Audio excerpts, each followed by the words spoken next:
요즘 뉴스나 인터넷에서 연금 개혁 이야기가 많이 들리죠? 사실 이런 얘기 들으면 좀 지루하게 느껴질 수도 있어요. 근데 이게 단순히 먼 미래 이야기가 아니라 바로 내 노후와 관련된 중요한 문제라는 사실 알고 계셨나요?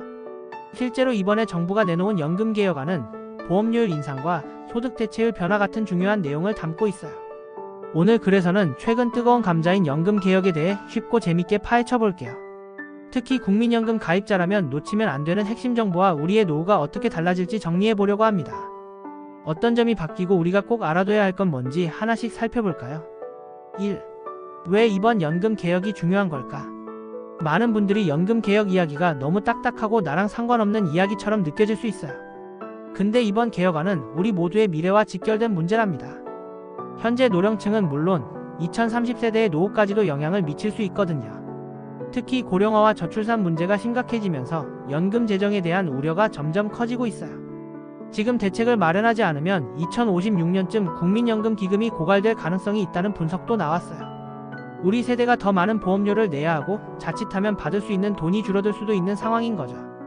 그래서 이번 개혁은 단순히 제도 개선이 아니라 앞으로의 모든 세대를 위한 지속 가능성을 갖추자는 의미가 있는 거예요. 연금은 한번 결정되면 우리 세금처럼 평생 영향을 주잖아요. 그러니 이번 주제 지나칠 수 없겠죠? 누가 이 정보를 꼭 알아야 할까? 여기서 중요한 질문 하나, 이 연금 개혁 얘기를 누가 꼭 관심 가져야 할까? 사실 모든 국민이 알아야 하긴 해요. 특히 현재 직장에서 일하며 국민연금을 납부하고 있는 분들이 제일 중요하겠죠.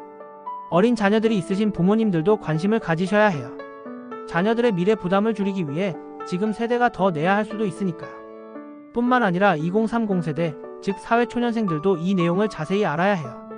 이번 개혁안은 그들의 미래 연금 수급에 직접적인 영향을 미칠 예정이거든요.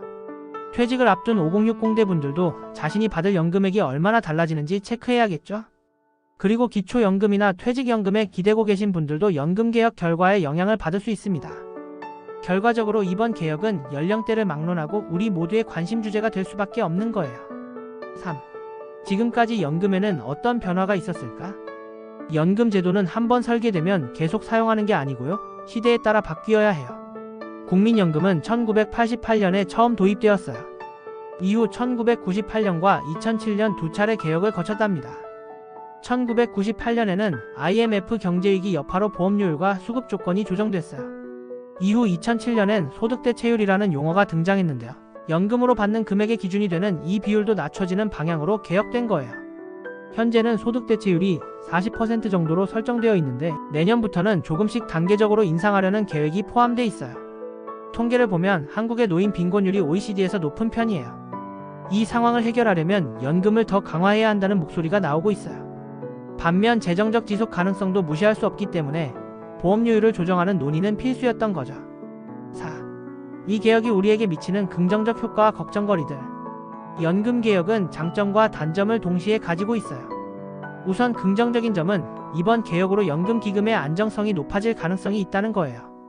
보험료 인상을 통해서 현재 적자 우려가 해소되고 연금 수급액도 조금 상승하게 돼요. 또 여성과 다자녀 가구를 위한 출산 크레디트 확대, 군 복무 크레디트 확대로 실질적인 혜택을 늘린 것도 좋은 변화를 기대할 수 있는 부분이죠.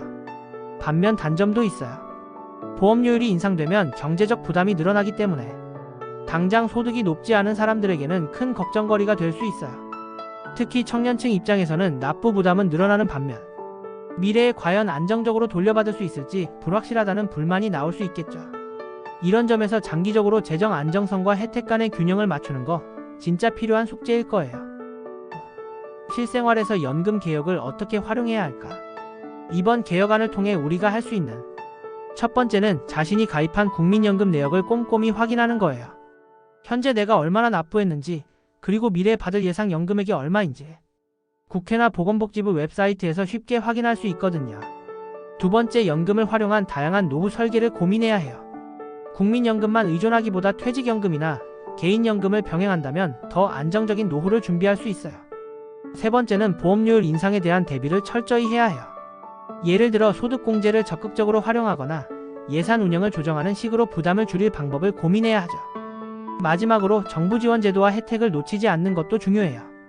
출산 크레디트나 군 복무 크레디트 같은 혜택은 알아둔다면 실제로 차후 연금 수령액을 크게 늘릴 수 있는 꿀팁이니까요. 오늘은 연금개혁이라는 묵직한 주제를 조금 친근하게 풀어봤어요.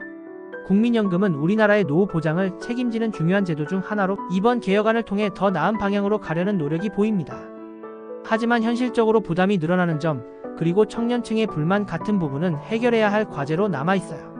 중요한 건 우리의 삶과 미래가 직접적으로 연결된 문제인 만큼 정보를 미리 파악하고 대비하는 자세가 필요하다는 거예요.